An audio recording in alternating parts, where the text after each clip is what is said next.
Hey everyone, hope you've had a good day, evening, or morning, because today, we're going to be talking about Starfield again.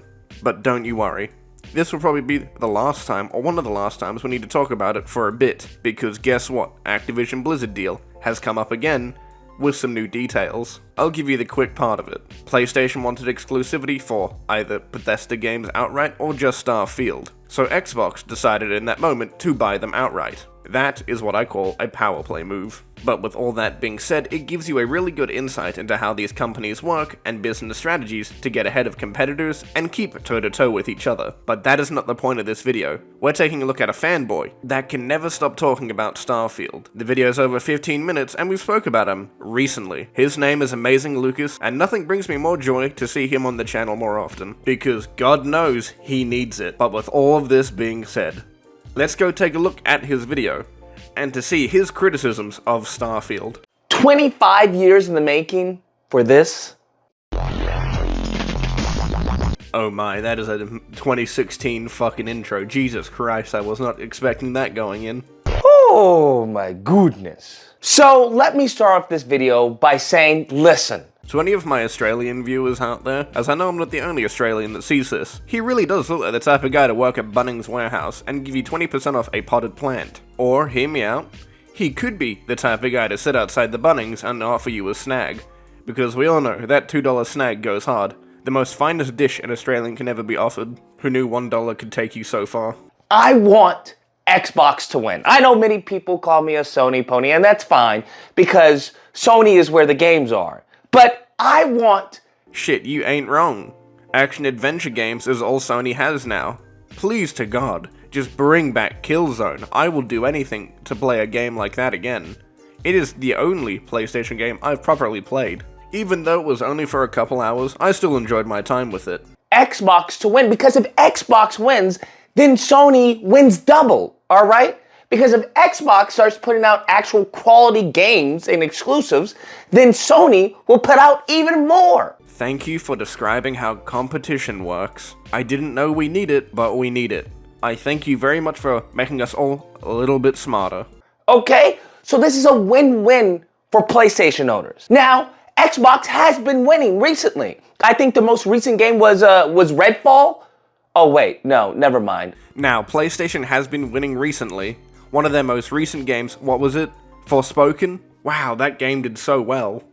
Not like I can keep that same energy and do the exact same thing you just did there. I can cherry pick, and so can you, Lucas. But I think we can both agree, neither Xbox or PlayStation fanboys wanted Redfall or Forspoken, because they were both garbage games, but I'm sure there were some people out there that enjoyed them for what they are. Either way, I think the majority of us can agree that they were not really games that we should enjoy or expect from these companies. I would hope not, at least. Scratch that. But, I mean, Phil Spencer has been very, joint and triumphant about winning the console war. We're not in the business of out-consoling Sony. There isn't really a great solution or win for us. And you said you weren't a fanboy. I'm disappointed. Have you been telling lies, Lucas? You know full well that you've picked your side. I mean, people think I'm an Xbox fanboy. I mean, yeah, I like Xbox shit, but, I'll still give them shit if they do something bad. It's called Redfall. I gave them shit for that. Oh, never mind. Scratch that. Let's be honest here, bruh. Let's be honest. Let's cut the bullcrap. Starfield is trash. Now, let's see if he can offer us a real good reason why this game is bad. Personally, I believe the lighting is flat in some areas. It does not look too good on character faces in some instances, and the lip sync does not work that well. But at the same time, this is a Bethesda game. They've never been able to get that shit perfect, and I don't think they ever will. And that just goes for many game companies that struggle to pull that stuff off. Plus, it kind of looks uncanny as hell when they don't really have much emotion. I mean, they've certainly got a lot more emotion than previous games. I'll give them that. Until I get to see more gameplay of the game, or I play the game and look at it for myself, I can't make too much of an informed decision until I actually get to play it. Okay, I really don't know why anyone would buy Starfield. I'll explain it to you in a very simple way on why people are somewhat excited for this game. It's not because it's just a space game that's similar to No Man's Sky. Even though you can draw a lot of comparisons to it, it encapsulates multiple different communities into one. Builders, photographers, RPG fans, story fans, lore fans. It's very hard to combine all of these things together and get a coherent and cohesive game. It is a very hard thing to do. Because now you're not just catering to one community, you're catering to a bunch of people. Because no other space game has done this. And the only game that I could actually think of that attempts to somewhat do this is No Man's Sky. But they have it nowhere near the level of Starfield that is able to get a, let's say, competitive and bigger head up in the game in trying to make the definitive space game. Not even Star Citizen can do this. That is how impressive it is. The quick and short of it is if you can cater to many different communities and fit them all into one thing, you've pretty much won. You will have a strong and long-living player base as long as all those communities work together to keep the game alive, which is not that hard. Oh no, now me, I will be playing Starfield, best believe, because I'm not one to trash on a game and then not play it. I find this kind of weird. If you dislike a game and think it's trash, why buy it? Because it's probably not going to be worth your time. But then you sit there and say, I'm gonna buy it. Because you say the game is trash and then you proceed to buy it. Do you see some worth out of that game? Do you think Starfield will be a game that you enjoy? Because if I didn't enjoy a game, I wouldn't buy it. If I didn't like the cut of its jib, I still probably wouldn't buy it. Why do you think I didn't buy fucking Redfall? That game looks like shit, so I did not buy it. It just seems like some really stupid logic that doesn't make any sense. I don't know, maybe my tism brain doesn't make me work this shit out that well. For my trash talk to work, I have to play the game so I can see, oh, I was right, which 99.9% of the time I am. I don't believe that for a second. You said the fucking Starfield Direct showed no gameplay and then proceed to watch it, then shit on the gameplay. I don't believe for a second you were, majority of the time, right. I thought I would just say that, even though you're probably just taking the piss. Because let's break this down, really. Why would anyone buy Starfield when No Man's Sky is readily available? Because both games offer something different. They may share a similar premise, but they offer something different down to what communities it's going to cater to and what you can do in those games. It's that simple. There isn't some secret sauce that you can put on a game that makes it look the same, talk the same. Yes, you can get shitty reskins like every AC game that releases now, but god damn, they're very different games when you look at them and what they're trying to achieve. Because not everyone wants to play a game like No Man's Sky that fits more into the same limelight as an art style for a child. Even though I like No Man's Sky, I do think it has some problems, and honestly, it being a small development team doesn't allow it to make these big changing updates, even though they have been doing pretty good for themselves over the years. Someone explain that to me? No Man's Sky does everything that Starfield does, but to a better degree. I wish you would give examples on what it did better. It would be that simple if you could just sit there and do that for us. If I could give one example I think it will easily do better than No Man's Sky is story. No Man's Sky does not prioritize a story in front of your face, it prioritizes exploration and you being yourself in this giant world. Even though Bethesda isn't the pinnacle of story, they still give you some level of choice. I mean, Fallout 4 and Skyrim aren't really the best examples for this, but in their older games, they gave you a choice to approach something. And that is another big thing that they do really good with their games. How you can approach every situation. There isn't always the run and gun option. There can be a stealth, there can be a talk. They may not be everywhere, but if they do that enough, that will allow you to really choose how you want to be. No Man's Sky does not offer this. I tried watching the 46-minute deep dive, and I'm like, there was no deep dive. I'll give you credit where credit's due. Unlike most fanboys, you were willing to watch it to the end, but if you were blind and did not see the deep dive or could not understand what they were showing you, I think that's a mental problem, not the developers or the showcase's fault. All Starfield is sizzle with no steak, and it's crazy to see the Xbots, right? To see, because that's what they are. They're NPCs themselves. I like Xbox, Game Pass, I like... Hey look, I can do the exact same thing, Lucas. I am a PlayStation fanboy. I like movies, not games. You are truly a comedian, I can assure you. One of the best. I would rate you as one of the best. Where are your games? Do you have any exclusives to even compete with Uncharted 4? I like Xbox, Game Pass. Right? That's all you hear from all these Xbots. It's not any better at PlayStation, I can assure you, Lucas. I would rather go back to the 360 days where PlayStation and Xbox got consistent bangers every month. Even though it wasn't from Xbox or Sony, there was still shit to be looking forward to. Now we have to wait half of a year just to get a game that we may be interested in.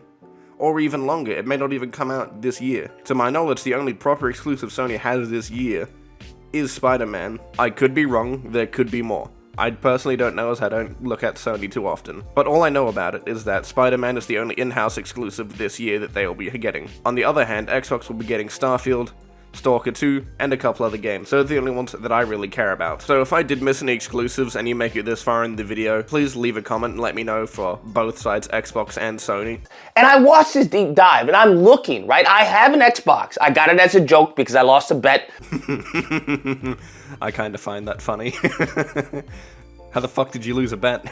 Honestly, I just got an Xbox because shits and giggles, and I've kind of moved to PC, so I never touch it anymore. So I feel like it was a very worthy investment. Shit, once Warframe and fucking For Honor get cross-progression, I have no need to even touch it anymore. I just realized that. Holy shit. Oh well. But I have an Xbox. Now, I've been waiting for anything to cause me to turn on the little Xbox circle button. You've already said earlier in this video that you're going to play Starfield, either on launch or buy it at some point. You've already given yourself a reason to turn on the Xbox, so it seems like a very dead point to me. If you mean games in general that actually interest you, then sure. But you've already said to yourself, earlier in this video, you were going to play Starfield at some point. You've already given us your reason.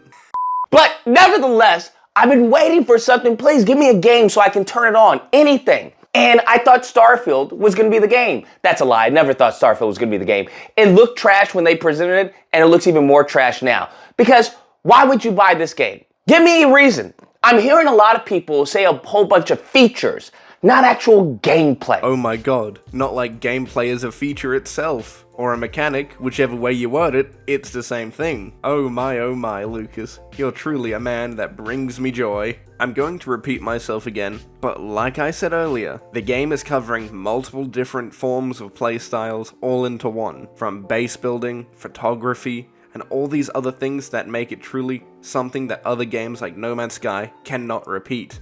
It is a very hard thing to do, and them pulling it off right is more than enough of a reason for me to play. If there is one community I will never understand, it would have to be people that just sit there and do in-game photography and sit there for hours just to get the perfect picture. That community, I will never understand. Every game seems to have them. Okay? Because what they talk about, what you'll hear on the internet and Twitter and stuff like that, you hear, oh, you get to customize the spaceship. You get to create a spaceship. And I'm thinking, okay, I mean, that's a cool feature, but I'm customizing a spaceship to what point? Well, it's part of the gameplay loop. Better ship equals longer distance travel, or better areas to reach in most cases in games. It's pretty much common sense, Lucas. It surprises me that somehow you can take nothing away from 40 minutes of gameplay, splice clips, and many features that they talk about. I don't know how you think in day-to-day life if you cannot comprehend the most basic things on a video. To what end am I customizing this spaceship?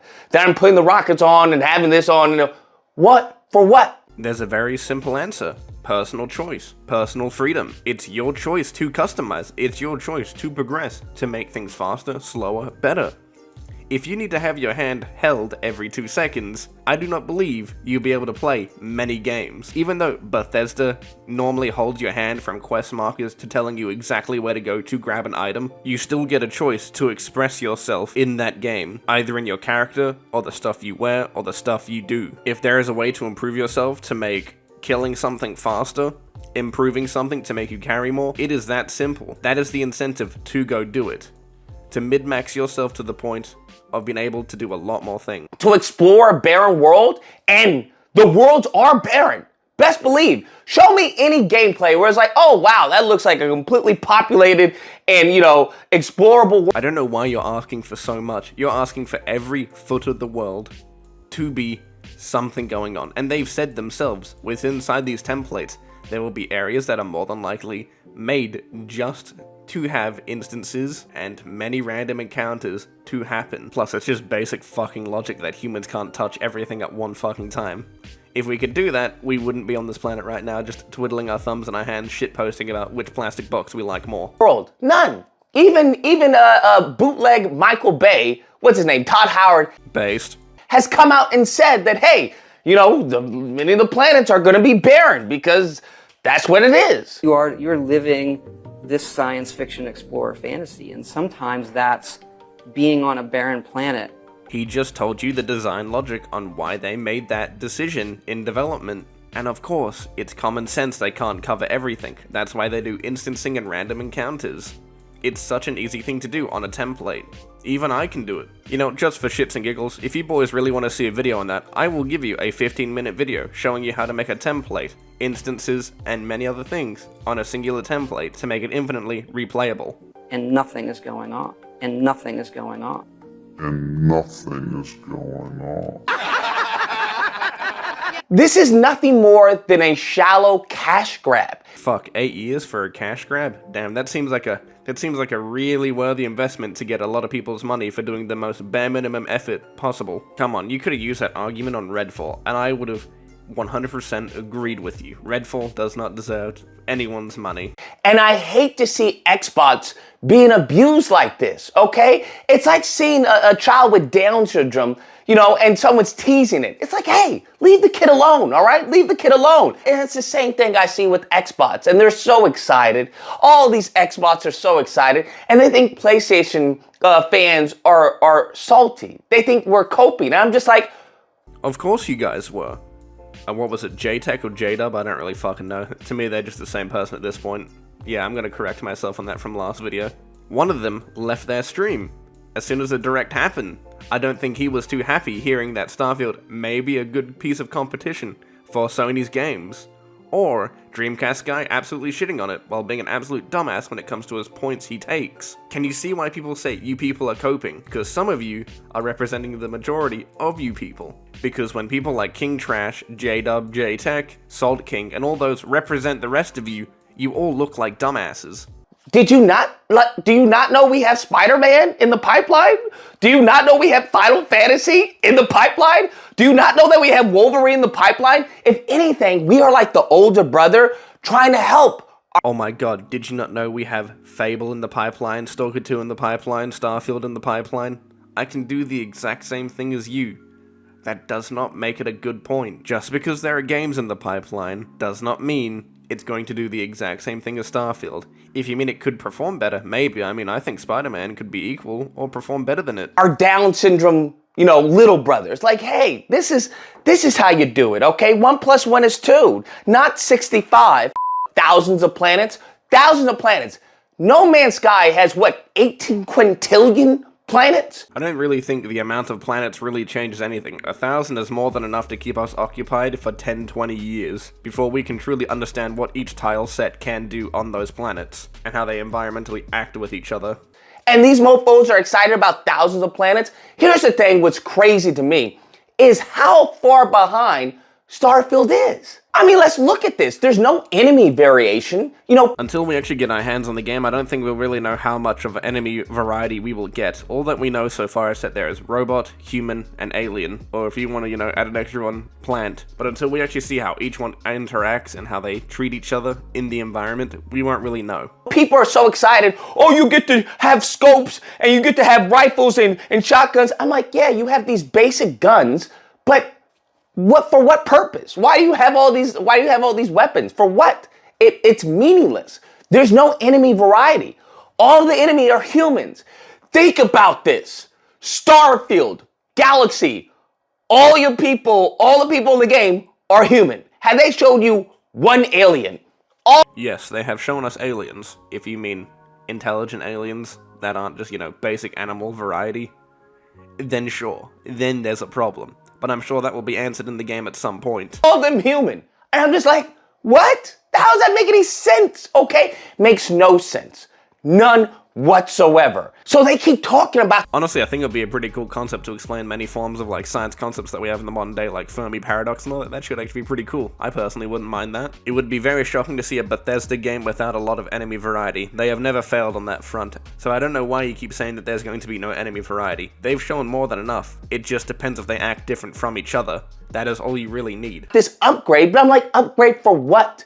When the enemies, right? The enemies take, what, 2 shots to take down? And the AI was glitching when they presented it, and the AI is no better now. I mean, saying a Bethesda game has good AI would be very shocking to say the least, and let alone, not many games have good AI, so this seems kind of like a very shitty point to bring up. As until we get to the point where we find new techniques to make them smarter, more efficient, and allow them to maybe even give them basic problem solving when it comes to approaching situations and scenarios inside the game, it's going to be like that for a long time. I mean, there are some pretty cool projects with ChatGPT and Skyrim right now. That shit's actually pretty cool. Using them to able to path to areas when it tells you it will. That shit's honestly cool as fuck to see. I think we're on the cusp of finding some new evolutions in AI techniques. And if the person that makes it, patents it, and then sells it off to companies, he's going to become a very easy billionaire. The AI it's so dumb, it's unbelievable that they have the audacity to present this. And what makes it even worse is that they're Xbox players who have been so abused that they're happy to see anything. They're like, hey, PlayStation got all these cool exclusives. What? Can you give us some exclusive, please? I mean, I'm willing to take it off your hands on PC. I'm not sure about the console players anymore, but sure, I'll take some of those. Why would anyone buy this game? That's what I'm having trouble to come with a reason for. There's no reason to buy the game. If you want a very simple answer on why people want to play this game, it's because it's a space game that's offering to do more than just be a space game. Not even Star Citizen can do that. Elite Dangerous or No Man's Sky have been able to do what they're trying to do. And if they can pull it off, like I've said many times, they will have something very good on their hands. So I think I'm going to leave it here now.